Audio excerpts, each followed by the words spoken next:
Every fall, Yahweh calls his people to rejoice at the Feast of Tabernacles. But the Feast of Tabernacles isn't just an ancient camping trip in the desert. It's a prophetic picture of the final harvest, when Yahweh gathers people from every nation to dwell with him. If you've ever wondered, where do I fit in the story of Israel's feasts? This message is for you. In Leviticus 23, Yahweh commands Israel to live in temporary shelters for 7 days to remember the Exodus, how he sheltered them in the wilderness. It also marked the end-of-year ingathering of the grain, wine, and oil, a joyful harvest celebration at the close of the season. So from the very beginning, the Feast of Tabernacles carried 2 layers: remembrance of redemption and celebration of harvest. Centuries later, during the Feast of Tabernacles in Jerusalem, the priests performed the daily water-drawing ceremony, praying for rain and for salvation. On the last and greatest day of the feast, Hoshanah Rabbah, Yahshua stood and cried out, "If anyone thirsts, let him come to me and drink. Whoever believes in me, as the scripture has said, out of his innermost being will flow rivers of living water." John 7:37-38 LSB. He revealed himself as the true source of that living water, the one who would pour out the Spirit.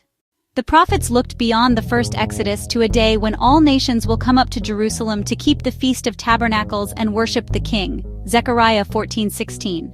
Revelation shows a great multitude from every tribe and tongue standing before the throne, waving palm branches in worship. The Feast of Tabernacles points us forward to the time when Yahweh will once again tabernacle with his people, as promised in Revelation 21:3. Behold, the dwelling of God is with men.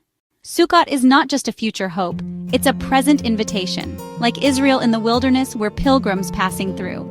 Our true shelter is Yahweh himself. Yahshua still calls, "If you're thirsty, come and drink."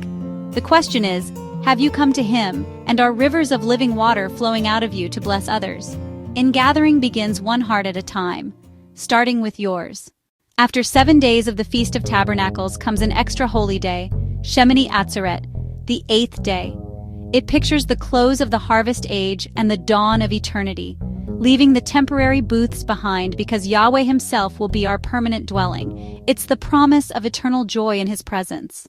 The feasts show that Yahweh's story ends with joy, unity, and abundance. But he calls us to start living that covenant identity now. Discover how he uniquely designed you to take part in his harvest. Take the free Eden Archetype Quiz at crystalrockwell.com and begin walking out your calling year-round.